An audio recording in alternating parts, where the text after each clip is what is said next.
দর্শক, একটু পূজা প্রস্তুতির খবর জেনে আসবো। নাটোর থেকে যুক্ত হচ্ছেন সহকর্মী দেবাশিস কুমার সরকার। দেবাশিস কুমার সরকার, আর মাত্র 3 দিন বাকি শারদীয় দুর্গোৎসবের, কেমন দেখছেন শেষ সময়ের প্রস্তুতি? সারিকা, নাটোরের যে শারদীয় দুর্গোৎসবের প্রস্তুতি এখন শেষ মুহূর্তে। মন্দিরে মন্দিরে কিন্তু এরই মধ্যে যে মণ্ডপে মণ্ডপে সেগুলো কিন্তু আমাদের যে মাতৃ দেবীর যে প্রতিমা, সে প্রতিমা কিন্তু প্রতিস্থাপন ইতিমধ্যে হয়ে গেছে, কোথাও কোথাও এখনো নিয়ে যাওয়ার কাজ চলছে।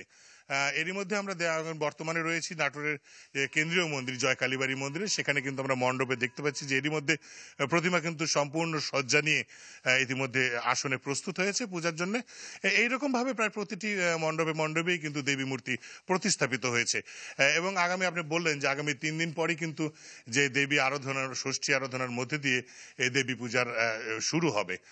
এখন সবচেয়ে বড় কথা হচ্ছে যে এই দেবী পূজা ঘিরে এবারে কিন্তু একটি বিশেষ তাৎপর্য রয়েছে। বিগত সরকারের যে সরকার পতনের পরে বাংলাদেশে যে পরিস্থিতি হয়েছিল, সেই পরিস্থিতিতে বর্তমানে যে অবস্থান চলছে তাতে বিভিন্ন জায়গায় যে ফেসবুক সহ বিভিন্ন মিডিয়ায় যে হিন্দু নির্যাতনের যে খবরটি আসছে বিভিন্ন মিডিয়ায়, তার কারণে কিন্তু হিন্দুদের মধ্যে একটি আতঙ্ক বা একটু বিরাজ করতে দেখা গেছে। এই কারণে পূজার সংখ্যা কিন্তু একটু কমই হচ্ছে। গত সপ্তাহে জেলা প্রশাসন জানিয়েছিলেন যে 359টি মন্দিরে পুজোর আয়োজন চলেছে, কিন্তু আজকে সকালে তিনি আমাকে জানিয়েছেন যে 360টি নয়, 350টি মন্দিরে পুজোর আয়োজন চলছে। আর নিরাপত্তার ব্যবস্থা যদি বলতে হয়, তাহলে বলতে হয় যে বিভিন্ন স্তরে, যে প্রতিবার 4টি স্তরে নিরাপত্তা থাকে, সেই নিরাপত্তার পাশাপাশি কিন্তু এবার সেনা সদস্যরা থাকবেন পুজোর যে নিরাপত্তার দায়িত্বে। এই জন্য এবং যারা এই বা পুজো উদযাপন কমিটির সদস্যরা রয়েছেন, তারা চাইছেন যে এবারে নিরাপত্তা কিন্তু সর্বতোভাবে দেওয়া হয়।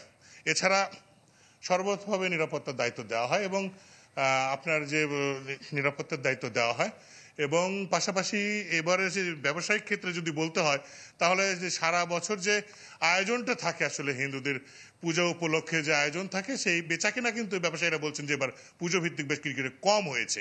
এই ছিল সারিকা, এই ছিল সর্বশেষ তথ্য। দেবাশিস কুমার সরকার, আপনাকে ধন্যবাদ। দর্শক, দুর্গাপূজার প্রস্তুতির খবর জানছিলাম।